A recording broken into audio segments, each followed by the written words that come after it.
Assalamualaikum warahmatullahi wabarakatuh. Perkenalkan, nama saya Ahmad Rifadi Ilham dengan NIM 2404055000027. Saya mahasiswa dari jurusan Pendidikan Khusus atau PKH. Nah, dalam video ini saya akan membahas tentang fenomena budaya-budaya belajar yang terjadi di sekitar kampus yang berlokasi di Universitas Sulawesi Barat. Ya.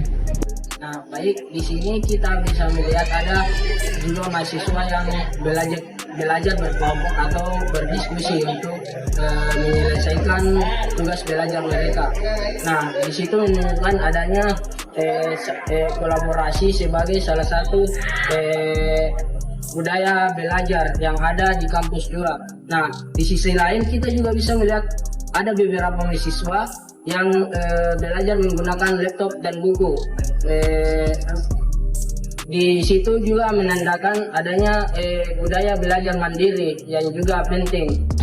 Nah, peran teknologi juga itu terlihat jelas seperti penggunaan aplikasi atau platform online. Tetapi bagi beberapa mahasiswa yang kurang memadai perangkat, itu juga termasuk salah satu tantangan yang besar.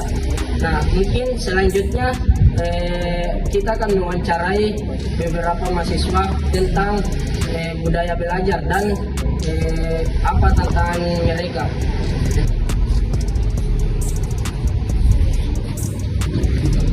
Kak, permisi, kalau boleh tahu apa yang dilakukan sekarang, Kak? Lagi ngerjain tugas nih. Bisa minta izin juga mau wawancara sebentar? Oh boleh, silakan. Nah, saya mau bertanya juga tentang budaya belajar yang ada di kampus ini. Nah, pertanyaannya itu tentang teknik seputar teknologi itu. Nah, menurut kakak peran teknologi dalam pembelajaran itu sangat berguna atau bagaimana? Ya, belajar menggunakan teknologi sangat membantu baik untuk efisiensi maupun aksesibilitas. Belajar memungkinkan kita untuk mendapatkan informasi dengan lebih mudah, berkomunikasi dengan lebih mudah, dan mendapatkan sumber daya pendidikan secara global.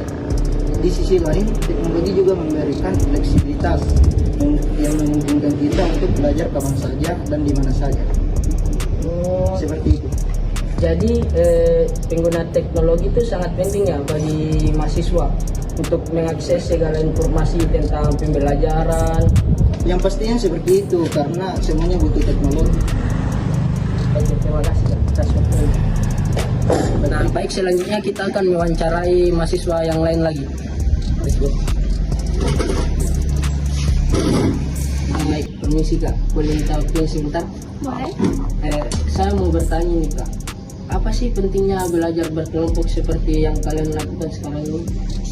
Menurut saya, belajar kelompok itu penting karena beberapa hal. Yang pertama, kolaborasi yang memungkinkan antara anggota kelompok untuk berbagi pengetahuan dan juga perspektif mereka, yang dimana ini seringkali dapat menambah ilmu pengetahuan kita terhadap suatu materi. Nah, kadang kan setiap orang juga memiliki cara pandang dan juga pendekatan yang berbeda-beda, dan itu bisa menambah pemahaman kita untuk mencari solusi dan juga menambah pemahaman kita secara lebih mendalam kan. Yang kedua, dalam belajar berkelompok kita juga bisa saling memotivasi antara satu sama lain. Nah, kadangkala ketika bekerja kelompok itu kita jadi lebih termotivasi dan juga bertanggung jawab terhadap anggota tim kita karena tumbuh rasa saling mendukung dan juga saling mensupport satu sama lain. Menurut saya seperti itu. Nah, terus kalau tantangan yang ada ketika kalian belajar berkelompok seperti ini itu apa? Kalau boleh tahu? Ya, menurut saya pribadi tantangan yang pernah ada saat belajar kelompok seperti ini itu perbedaan pendapat. Konflik bisa muncul ketika perbedaan sudut pandang dan cara kerja. Selain itu, kesulitan mengatur waktu, menyesuaikan jadwal semua anggota bisa menjadi tantangan besar, terutama jika kelompoknya banyak dan ketergantungan pada anggota tertentu.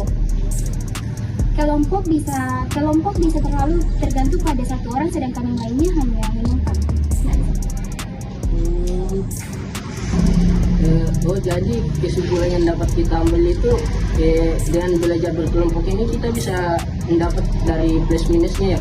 Kayak plusnya itu dengan kita belajar berkelompok kita jadi bisa menambah wawasan, bertukar pikiran, bertukar pendapat begitu. Jadi bagus juga. Sebagai Bapak Pendidikan Nasional, Ki Hajar Dewantara menekankan pentingnya pendidikan yang berbasis pada nilai-nilai lokal dan kebersamaan. Dalam sistemnya, Among mendidik dengan cara membimbing dan mengawasi tanpa memaksa menjadi prinsip utama. Ia percaya bahwa belajar adalah proses sosial di mana siswa diajak untuk berinteraksi, berbagai pengalaman, dan menyelesaikan masalah secara bersama-sama. Nilai-nilai gotong royong sebagai warisan budaya sangat ditekankan. Nah, budaya belajar tidak hanya ditentukan oleh keinginan individu, tetapi juga oleh lingkungan, misalnya seperti perpustakaan yang nyaman atau teknologi yang mumpuni dari kampus. Nah, itu bisa mendorong mahasiswa untuk belajar lebih giat, tetapi ada kesenjangan yang terlihat seperti akses yang tidak merata terhadap fasilitas. Nah, itu menjadi tantangan besar bagi budaya belajar yang ideal. Dari pengamatan ini ada beberapa kesenjangan antara konsep pendidikan ideal dan realitas di lapangan.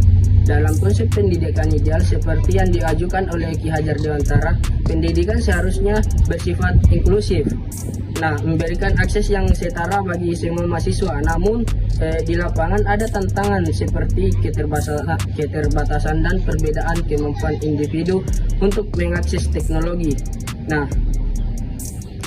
budaya belajar mandiri yang berkembang pesat dengan bantuan teknologi memang efektif, tapi tanpa dukungan fasilitas yang merata, hal ini justru memperlebar kesenjangan. Selain itu, belajar kelompok yang melibatkan mahasiswa dari latar belakang budaya. Nah, budaya belajar mandiri yang berkembang pesat dengan bantuan teknologi memang efektif, tapi tanpa dukungan fasilitas yang merata, hal ini juga memperlebar kesenjangan. Selain itu, belajar kelompok yang melibatkan mahasiswa dari latar belakang budaya berbeda dapat menghadapi hambatan komunikasi atau perbedaan cara kerja. Nah, terus untuk mengatasi hal ini, kampus dapat memberikan pelatihan tentang kolaborasi lintas budaya, memperluas akses wifi di area kampus, serta menyediakan bantuan teknologi bagi mahasiswa yang membutuhkan. Dengan begitu, budaya belajar yang lebih inklusif dan efektif dapat tercipta.